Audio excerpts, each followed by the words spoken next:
नमस्कार बच्चों, मैं डॉक्टर शकुंतला मीना, सहायक आचार्य EFM।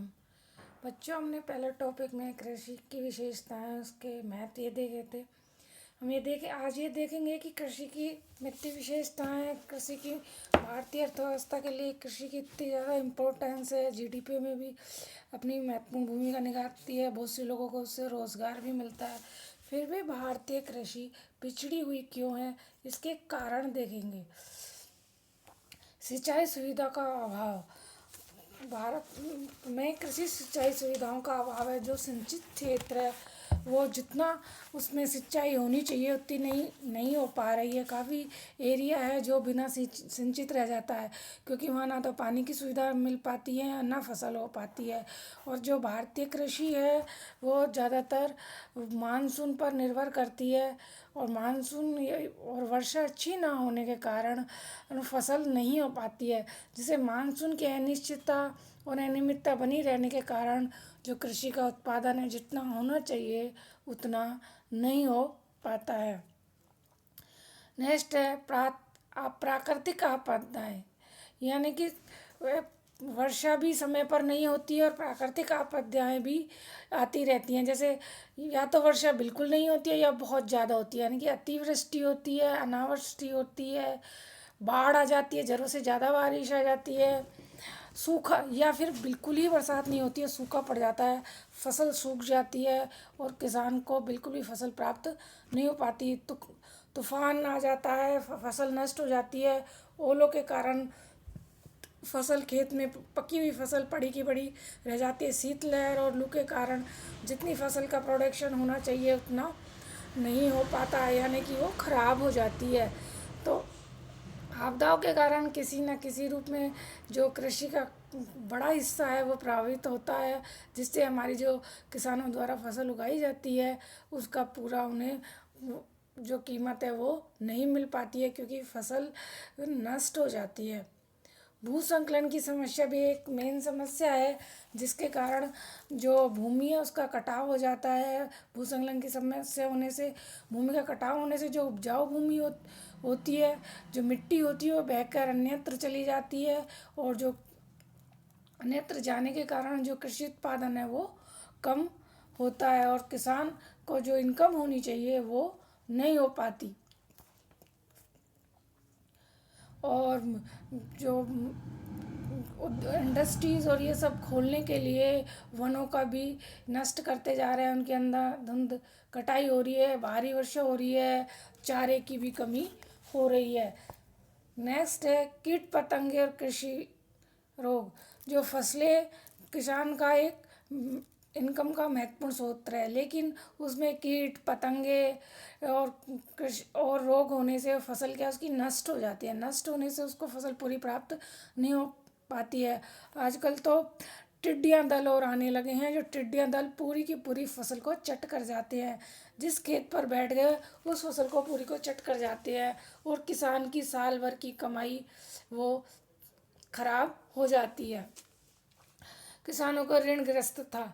जब किसान की साल भर की फसल और कमाई खराब हो जाती है तो किसानों को अपनी आवश्यकता पूरी करने के लिए ऋण लेना पड़ता है, और वो ऋणी की ऋणी रह जाता है। किसानों को ऋण बैंकों द्वारा आसानी से ना मिल पाने के कारण और उसे आवश्यकता होती है तो वो साहूकारों से ऋण ले लेता है, और साहूकारों से उनको ऊंची ब्याज दर पर ऋण मिलता है। और किसान जिस उद्देश्य के लिए बैंकों से ऋण भी लेता है तो उसे उस उद्देश्य के लिए खर्च ना कर कर विवाह पर, अगर मुंडन पर, मृत्यु भोज पर, इन पर खर्च कर देता है, जिससे वो ऋणी की ऋणी बना रहता है। ऊंची ब्याज दरों पर ऋण। जो बैंकों से प्रक्रिया जटिल होने के कारण किसानों को जब ऋण नहीं मिल पाता है आवश्यकता होने पर, तो वो साहूकारों से ऊंची ब्याज दर पर ऋण लेने के लिए मजबूर हो जाते हैं। और जब ऊंची दर पर ऋण लेते हैं तो उनकी ब्याज इतनी हो जाती है कि उसको वो चुका ही नहीं पाते और ऋणी के ऋणी बने रहते हैं, जिसके कारण किसान को काफ़ी कठिनाइयों का सामना करना पड़ता है। फिर भी सरकार काफ़ी सहूलियत दे रही है कि किसानों को जो KCC कार्ड है इनके थ्रू बैंकों से ऋण मिल जाए, लेकिन प्रक्रिया जटिल और लंबी होने के कारण और किसान अशिक्षित होने के कारण ये सब नहीं समझ पाता है। उसे साहूकार के पास ऋण लेना इजी लगता है और वो वहीं से ऊंची ब्याज दर पर ऋण ले लेता है, जिसे वो चुकाने में उसे बहुत परेशानी होती है, या तो वो चुका ही नहीं पाता है, पीढ़ी दर कर्ज चलता रहता है, या फिर जो उसकी इनकम होती है उसका बहुत बड़ा हिस्सा ब्याज चुकाने में ही चला जाता है। दोषपूर्ण विपणन व्यवस्था।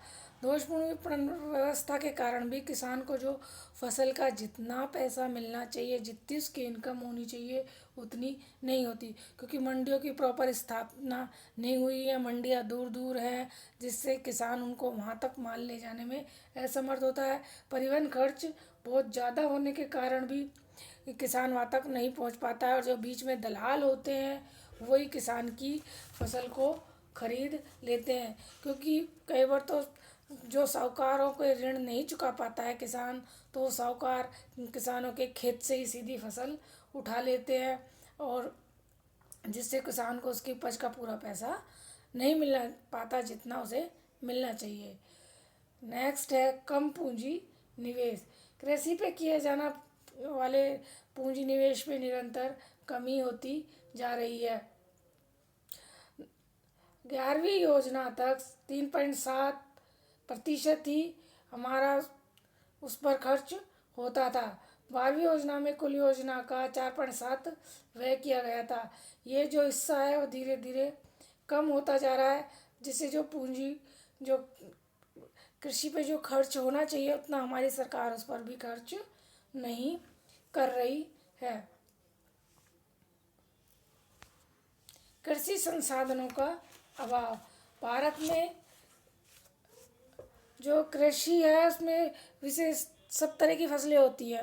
इसमें जो सब्जी है वो फसल ऐसी है जो बहुत जल्दी ख़राब हो जाती है, तो जो फल और सब्जियां उनके उद्योगों का अभाव होने के कारण जो सब्जियां हैं उनमें से 30 से 40% जो हिस्सा है वो ख़राब हो जाता है, और किसान को अपनी उपज का पूरा हिस्सा नहीं मिल पाता, क्योंकि प्रोसेसिंग की पूर्ण सुविधा ना होने के कारण सब्जियां नष्ट और ख़राब जल्दी हो जाती हैं, क्योंकि सब्जियों को खेतों से एक स्थान से दूसरे स्थान पहुंचाना होता है और उसमें समय लगता है, और हमारे यहाँ प्रोसेसिंग प्रॉपर ना होने के कारण सब्जी खराब हो जाती है और उसका नुकसान हमारे किसान को ही भुगतना पड़ता है।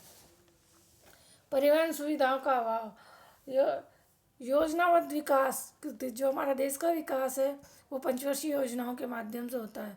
योजनाबद्ध विकास होने के बावजूद भी अभी बहुत से गांव ऐसे हैं जो सड़क से जुड़े हुए नहीं हैं, और सड़क से ना जुड़े होने के कारण वो अपनी फसल गांव में ही बेचने के लिए मजबूर हो जाते हैं, क्योंकि कृषि उपज मंडियों तक उन्हें अपना माल लाने में काफ़ी खर्च करना पड़ता है, और वो सेठ और साहूकार के चक्कर में फंस जाते हैं। नेक्स्ट है भूमि सुधारों की धीमी गति। जो भूमि में जो सुधार हो रहे हैं वो बहुत धीमी गति से हो रहे हैं, जिससे हमारे प्रोडक्शन नहीं बढ़ पा रहा है, उसकी गति तेज़ होनी चाहिए। नेक्स्ट है सीमांत उत्पादकता नगण्य। कृषि में क्या होता है, गाँव में 60 से 70% हमारी जो पॉपुलेशन है कृषि पर ही निर्भर है, और वो वहीं पर काम करने में लगी रहती है, तो इसीलिए जो कृषि है उसमें छिपी बेरोजगारी, मौसमी बेरोजगारी, आदर्श बेरोजगारी, ये सब बेरोजगारी हमें देखने को मिलती है। यानी कि मौसमी बेरोजगारी यानी कि कुछ समय के लिए लोगों को काम मिलता है और फिर बाद में वो वैसे ही बैठे रहते हैं, और छिपी बेरोजगारी वो है जिसमें कम लोगों से काम चल सकता है लेकिन ज़्यादा लोग लगे हुए हैं, तो जब ज़्यादा लोग लगे रहते हैं तो उनकी जो सीमांत उत्पादकता है वो नगण्य यानी कि शून्य के बराबर हो जाती है। नेक्स्ट है परंपरागत तरीक़ों से कृषि। जो हमारा किसान है वो अशिक्षित और प्रशिक्षित नहीं है, वो जो अपने पुराने तरीके हैं उन्हीं के द्वारा खेती करना चाहता है। वह वैज्ञानिक तरीक़ों को अपनाने से हिचकिचाता है वो ये सोचता है कि इससे मेरी फसल खराब हो जाएगी, इसलिए वो परंपरागत बीज और जो भी तरीके हैं वो वही अपनाता है। इस कारण से जो हमारी कृषि है वो भी हुई है, क्योंकि जो सुविधाएं अवेलेबल हैं वो काफ़ी कम है जिस मात्रा में होनी चाहिए। धन्यवाद।